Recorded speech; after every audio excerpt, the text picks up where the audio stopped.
해외 여행을 하다가 북한으로 끌려간 분들이 좀 계세요. 가장 대표적인 게 우리가 얘기를 하면 딱 알으실 게 최은희 신상옥 부부입니다. 최은희 씨 같은 경우에는 이제 78년도에 홍콩에 그 사업차 갔다가 네. 갑자기 행방불명이 됐거든요. 참. 그 마취제에 마취가 돼갖고 이제 보트에 강제로 태워졌대요. 이게 보트가 작은 거 아니에요. 좀 큰 거였던 모양입니다. 그게 이제 한 일주일 정도 항해를 해갖고 이제 남포항에 들어갔는데 남포항에 들어가니까 김정희가 직접 나와갖고 네네.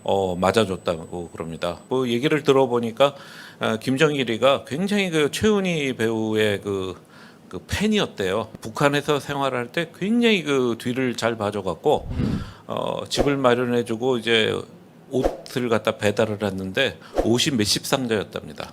그래서 이제 최은 씨가 나중에 얘기하는데 자기가 한국에서 톱스타로 생활할 때보다 훨씬 더 화려한 생활을 했었다. 그런 사치를 부려본 적이 없었다. 할 정도로 아주 엄청 대접을 받았던 모양입니다. 근데 보통 이렇게 어떤 배우를 좋아해서 막 네네. 따라다니고 이렇게 하는 걸 사생팬이라고 하지 않습니까? 예. 근데 뭐 이 정도면 사생팬의 수위를 넘어간 거 아닙니까? 예. 자기가 좋아하는 팬이라고 해서 네네. 납치를 해갖고 북한으로 데리고 온 거 아닙니까? 예, 그런 거죠. 참. 그러니까 그때 얘기가 네. 김일성 집에 그 영화를 틀 수 있는 시설이 있어가고 저녁이면 그 남한 TV 프로그램이라든가 네네. 영화를 갖다 김정일이가 즐겨 보고 했다고 합니다. 그래서 가서 같이 보고 그 얘기도 하고 뭐 그런 얘기를 하는데요. 그다음에 몇 달 있다가 이제 신상옥 감독이 이제 최은희 씨를 찾겠다고 홍콩에 갔다가 또 납치를 당합니다. 근데 이제 신상옥 감독 같은 경우에는 뭐라 그럴까 좀 반항을 한다고 그럴까 여러 번 탈출 시도를 해갖고 평양에서 혼자 빠져나와서 자동차 타고 뭐 청진까지 갔다가 다시 잡혀오고 야, 뭐 이런 이제 참. 좀 반항을 좀 많이 하다가 결국 이제 꺾이니까 그게 네네. 한 2, 3년 지나서 꺾이고 나니까 그제서야 최은희를 갖다 만나게 해줬답니다. 그래서 최은희 씨 얘기가 그 전까지는 직접 만나기 전까지는 신 감독이 북한에 온 거를 납치돼 온 거를 갖다 모르고 있었다고 합니다. 정보가 완전히 통제가 되어 있군요. 네네. 정말. 근데 이 두 사람이 이제 북한으로 납북된 거를 갖다 우리 정부는 알고 있었지만은 네. 그게 78년인데요. 84년까지 납북 사실을 갖다 공개를 하지를 않았습니다. 예, 납북돼 갖고 북한에 가 갖고 이제 선전 영화를 만들었거든요. 그러니까 신 감독 같은 경우에는 이제 김일성이가 굉장히 그 신임을 해 갖고 네. 당신과 같은 인재가 없기 때문에 내가 직접 기관에 지시를 해 갖고 당신을 납치해 왔다. 그러니까 여기서 당신 마음대로 당신 싶은 예술을 갖다 한번 어. 불태워봐라 네. 해갖고 당시 돈으로 한 300만 불을 주면서 영화사를 차리게 했대요. 그게 신필름이라는 영화사인데 네네. 거기서 뭐 돌아오지 않은 밀사라든가 뭐 이런 이제 예술성이 있으면서 선전을 하는 그런 네네. 영화를 갖다 이제 만들고 있으니까 남한에서도 이렇게 쭉 그 보기에 저 사람들이 납북을 한 건지 월북을 한 건지 네네. 구분을 할 수가 없잖아요. 그래서 발표를 하나로 84년까지 있었는데 두 사람이 이제 행방불명 됐다는 게 소문이 이제 막 퍼지니까 더 이상 숨길 수 없다 해서 84년에 그 두 사람이 이제 납북됐다라고 발표를 했는데 발표하고 나서 얼마 되지 않아 갖고 그 두 양반이 탈출을 합니다. 그러니까 86년에 비엔나 영화제에 이제 두 사람이 참석하게 되는데 네. 그 참석하려고 비엔나를 갔다가 비엔나가 굉장히 당시만 하더라도 묘한 지역입니다. 동서 양국과 양진영 간의 일종의 중립지대여서 거기서 이제 협상을 하고 뭐 그런 거를 하고 이제 북한 대사관도 있고 이제 한국 대사관도 있고 네네. 이제 그런 지역이었거든요. 그래서 첩보 영화 보면 비엔나를 갖다 대상으로 하는 첩보 영화들이 굉장히 많은데 여기서 이 양반들이 이제 탈출해갖고 택시 타고 미국 대사관으로 가자 해서 미국 대사관으로 가버립니다. 그리고 미국으로 가버려요. 왜 한국에 안 들어왔느냐? 의거 월북했다는 의심받아서 네네네. 조사를 받을까봐 이제 맞았는데 그때 이 양반들이 갖고 갔던 게 이제 김정일의 육성이 담긴 녹음 테이프를 갖다 상당 부분 갖고 가갖고 그거를 갖다 CIA에다 제출을 해갖고 이렇게 좋은 자료나 정보를 갖다 제공하면 그 보상을 해주지 않습니까? 그래서 네네. 미국 정부에서 아주 톡톡하게 보상을 받았다는 그 구문은 있습니다. 이제 그래갖고 어느 정도 이제 두 양반이 납치된 게 확실하다라는 의심이 풀리고 난 다음에 이제 한국을 왔다 갔다 하다가 노년이 돼갖고 이제 두 분이 영국 귀국해서 살다가 두 분 다 이제 타계를 하셨죠. 이게 이제 아마 납북된 사건 중에는 이게 네. 아마 그 제일 유명한 사건일 겁니다. 그럼 그 이후에는 어떻게 되셨나요? 미국에서 조용히 살고 계셨고 한국에 돌아와서는 다시 신 감독이 이제 그 메가폰을 잡고서 영화를 몇 편 더 만드셨죠. 제일 처음 만드셨던 게 그 마윰이라고 네. 김연희 칼기 폭파 사건. 그거를 갖다 이제 우리 제작을 했는데 흥행 그렇게 성공을 하지 못했던 걸로 기억이 납니다. 와, 근데 그렇게 하고 한국에 들어왔을 때 따로 조사를 원래 보통 받지 않나요? 조사를 받아야죠, 당연히. 조사는 받고 그다음에 이제 그 혐의가 없다 해갖고 그 당시에는 파장이 굉장히 컸을 것 같습니다. 엄청나게 컸었죠. 체제에 말하자면 이제 우위를 갖다 다툴 수 있는 그런 상황이었으니까요. 그때가 정권이 박정희 정권이었습니까? 납치당할 때는 박정희 정권이었고 예. 그다음에 탈출했을 때는 전두환 대통령 시절이었습니다. 전두환 말기였죠. 이야, 참 엄청난 큰 이슈였을 것 같은데 네네. 그 이후에 또 있을까요? 그다음에 이제 이거는 굉장히 오래전 일인데 71년도에 유선근 노무관이라고 서독 대사관에 근무하고 있던 분이 실종된 사건이 있었습니다. 네네. 그분이 이제 서울대 사회학과 졸업하고 행정고시 붙어갖고 노동부에 이제 근무를 하다가 노무관으로 서독에 가신 분이에요. 네네. 당시 이제 광부라든가 이제 간호들을 갖다가 저 서독에 많이 파견하지 네네, 않았습니까? 맞습니다. 그래서 이제 대사관에 노무관이라는 이제 직책이 있었거든요. 이분이 임무를 잘 수행하고 임기를 마치고 이제 서울로 돌아오기 전에 이제 노무한테 이제 며칠 후면 교육한다고 편지를 써서 붙이고 네네. 그리고 이제 가족들이랑 이제 마지막이니까 71년도면 한국 사람이 유럽을 갔다 구경한다는 거는 그렇게 흔한 일은 네. 아니었지 않습니까? 네, 정말 흔치 않은 예, 일인데. 그래서 마지막으로 이제 휴가를 내서 한번 이제 여행을 좀 하겠다 해갖고 쭉 돌았는데 사라진 거예요.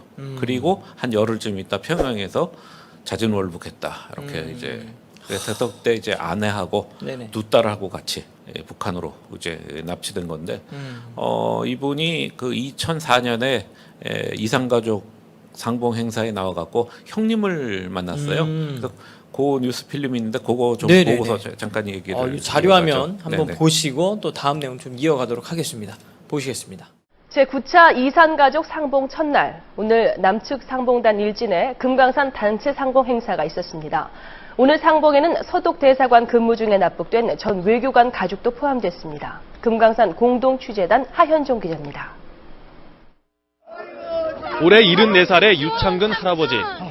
지난 71년 서독주재 대사관에서 근무하다 납북된 동생 유성근 씨가 눈앞에 나타나자 30여 년 동안 참아온 서름이 북받쳐 오릅니다.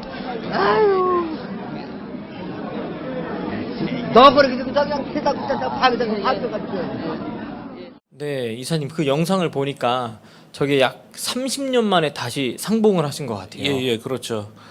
그래서 그때 형님이 어떻게 지냈느냐 했더니 유성근 씨가 이제 통일연구소에서 근무했다. 네네. 그렇게 말씀을 하셨다고 하는데 들리는 얘기에 따르면 이제 대남 선전 방송도 좀 하시고 정치범 수용소에 잠시 끌려갔었다. 뭐 그런 얘기도 있고 여러 가지가 있는데 70세가 넘어서 이제 그때는 은퇴를 하신 것 같더라고요. 통일연구소라는 이름으로 봐갖고는 이제 남한 사정을 갖다가 이게 분석하는 네네. 그런 부서에서 일하지 않았나 하는 그런 추측을 합니다. 근데 저도 어릴 때 제가 이제 초등학교 막 갓 들어갔을 때였던 것 같은데요. 그때 이산가족 상봉 프로그램이 있었잖아요. 네. 어린 나이에 그걸 보면서 엄청 울었었거든요. 예. 근데 진짜 지금 30년 만에 저렇게 가족들이 상봉하고 그렇죠. 아직도 사실 생사도 확인이 안 되고 만나보지도 못한 이산 가족들이 아직도 엄청나게 많지 엄청나게 않습니까? 많죠. 생이별을 해갖고 평생 동안 한번 얼굴이나 봤으면 소식이나 들어봤으면 하는 네네. 분들이 엄청 많고 그리고 세월이 많이 지났기 때문에 그분들이 이젠 많은 분들이 이제 돌아가셨습니다. 이 빨리빨리 이게 진짜 좀 통일이 돼야 될 텐데 이사님 보시기에 예. 이건 제가 좀 외적인 이야기인데 네네. 대한민국 체제로의 통일 네. 현실적으로 어느 정도 가능성이 있다고 보십니까? 어느 정도 가능성 여부는 제가 잘 모르겠지만은 역사적 흐름으로서는 네네. 대한민국으로 흡수 통일이 되는 게 맞다고 생각합니다. 왜냐하면 인간의 역사는 네네. 개인의 자유가 증진되는 쪽으로 계속 발전해 왔어요. 잠시 후퇴한 적은 있지만 맞습니다. 큰 대조를 보면 돼 있고 그리고 지금 현재 전 세계를 갖다가 그 아우르는 이념은 자본주의, 자유민주주의 아니겠습니까? 우리나라도 그 역사적으로 그 백제가 굉장히 큰 강성한 나라였음에도 불구하고 중국의 아주 조그만 나라인 양주한테 책봉을 받았어요. 백제보다 어쩌면 더 작을지도 못하는. 네네. 왜 그렇게 책봉을 하면 당시 국제 질서로는 중국에서 그렇게 책봉을 받아야 그 국제 질서의 일원으로서 활동할 수 있기 때문에 그렇게 한 거거든요. 네네. 그럼 우리나라 입장에서도 전 세계가 자유민주주의, 자본주의 시장 경제가 대다수인데 여기서 역행을 해갖고 공산주의로 간다? 그럼 우리의 그 인권과 자유와 재산과 행복을 갖다가 굉장히 후퇴시키는 일이거든요. 결탄코 자유 대안으로 네네. 흡수되는 방향으로 통일이 되어야 된다고 저는 생각합니다. 좀 그런 날이 좀 빨리 좀 왔었으면 좋겠습니다. 네, 네. 저도 그렇게 맞습니다. 기원하고 있습니다. 네. 저 85년도에 이제 그 납북된 오길남 씨라는 분이 계십니다. 이분은 아마 얘기를 들어보신 분들이 좀 많으실 거예요. 통영의 세 딸들이라고 그래갖고 네. 굉장히 뉴스에서 많이 났던 분인데, 근데 여기 영화로도 나왔던 내용 아닙니까? 예, 예. 베를린이라고 하는 영화. 네네 맞죠? 그 다큐멘터리도 나오고 뭐 이분이 70년에 서울대 동문학과를 졸업하고 이제 네네. 독일로 유학을 가셨어요. 그래서 85년에 브레멘 대학에서 경제학 박사학위를 땄는데 독일에 계실 때 간호원으로 일하시던 분하고 이제 결혼을 해갖고 이제 가정을 이제 네네. 꾸몄습니다. 근데 이제 85년에 학위를 따고 나니까 이제 문제가 생긴 게 70년에 대학을 졸업하고 네네. 85년에 박사학위를 땄으니까 이분 나이가 이미 40 중반인 거예요. 그러니까 직장을 얻기가 굉장히 좀 맞습니다. 어려웠고 네. 그 다음에 그 사모님께서 교통사고를 당하셔갖고 좀 쉬셔야 되는 네네. 그런 일이 이제 벌어졌어요. 그래갖고 생활이 굉장히 좀 궁핍했을 때 이야. 그 윤희상 씨하고 송두율 씨가 네네. 이분을 갖다가 이제 설득을 해갖고 북에 가면은 대접을 잘 해주고 정교수 자리도 주고 마누라 치료도 다 해줄 거다. 그래서 일가족을 끌고 두 딸과 네네. 부인과 두 딸을 데리고 이제 북한으로 간 거예요. 네네. 근데 갔더니 말하고는 전혀 틀리고 그리고 이제 간첩 그 양성 교육을 받고 한 1년쯤 있다가 너 다시 이제 유럽 가갖고 유학생들을 갖다가 이제 설득해 갖고 다시 북으로 포섭 활동을 데려와라 해라. 네. 라고 이제 보내는 거예요. 그래서 86년에 이제 유럽으로 다시 와갖고 네. 코펜하겐에서 이래서는 안 되겠다 해갖고 이 사람이 탈출을 해갖고 이 사실을 갖다 이제 폭로하면서 네네. 부인과 딸을 갖다가 돌려달라라고 한 거거든요. 근데 이제 그동안 여러 가지 이제 유엔에대 청원도 하고 활동을 해갖고 그 알려지기로는 이제 부인은 그 간염이 악화돼 갖고 이제 돌아가셨고 두 딸만 남아 있는 그런 걸로 알고 있는데 네네.